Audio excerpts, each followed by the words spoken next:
Bonsoir. Comment vous allez? Très bien, merci. Je remarque que tout est déjà prêt. Ouais, la mise en place est faite pour un plat de poisson d'eau douce, encore appelé le poisson chat pour certaines personnes. Nous allons le faire de la manière traditionnelle camerounaise, c'est-à-dire le ndomba mamite.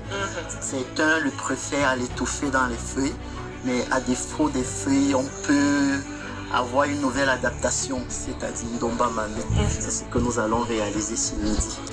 Ndomba mamite avec le plantain. Le plantain sera vapeur. Le plantain sera vapeur. Bon. Certains le préfèrent parfois avec du manioc. Ouais.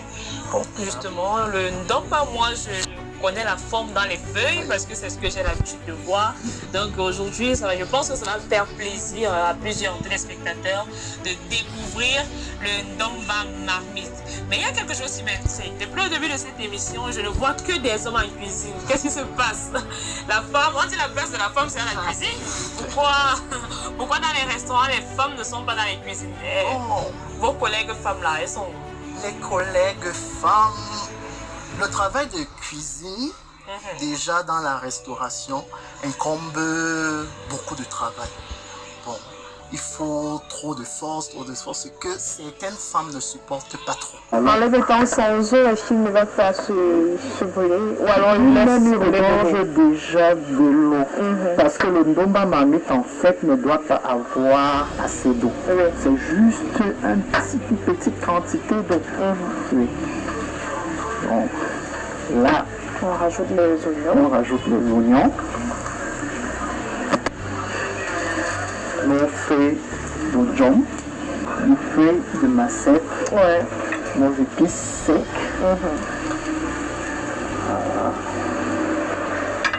Pendant que notre poisson est en train de mijoter, nous allons rapidement écraser notre jansan. Tu fais l'assistant personnel, le maman à la cuisine. Voilà. Elle avait besoin de dire, va un peu me chercher le sel. Quand il vient un peu goûter, est-ce que le sel ça va? Voilà. Et au fur et à mesure, donc tu as appris goût. Oui, c'est parti aussi d'une passion pour la fête, tout ce qui tourne autour de l'événementiel. Oui. Donc tout ça, ça a développé cette passion de la culinaire. Donc, on va écraser, on va ajouter notre ninja. On insiste, les épices doivent être écrasées à la pierre. Parce qu'aujourd'hui, il y a des femmes qui n'ont même jamais eu à écraser sur une pierre. Parce qu'avec les mixeurs qui sont arrivés, beaucoup de choses sont devenues. À la maison qu'on rajoute juste une toute petite pincée de sel parce que le poisson a été lavé avec du sel. Donc il faut faire attention à la fin lorsque on en rajoute. Sinon, on risque de faire un ndomba amer à cause du trop plein salé. Voilà. Il faut être très prudent.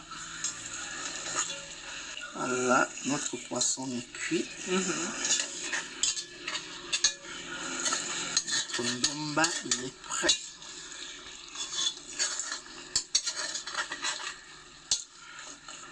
Vous voyez qu'il n'y a pas d'eau. Il n'y a pas beaucoup d'eau.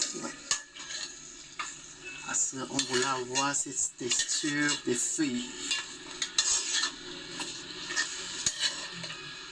J'aurais bien aimé que les téléspectateurs soient là avec moi en ce moment pour profiter. Parce que je vous assure, s'il y a quelqu'un qui est à l'intérieur du... Beaucoup d'oignons. Parce que l'oignon en lui, il est sucré. Donc quand on met assez d'oignons, l'ail, on n'a pas besoin de cuire. D'accord. Ok, notre ndomba il est déjà prêt. Nous allons mettre. Voilà.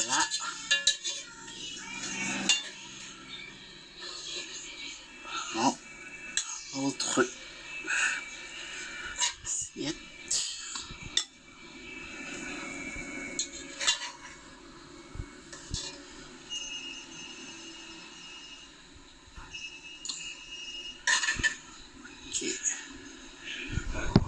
Et tout. Notre ndomba, il est prêt.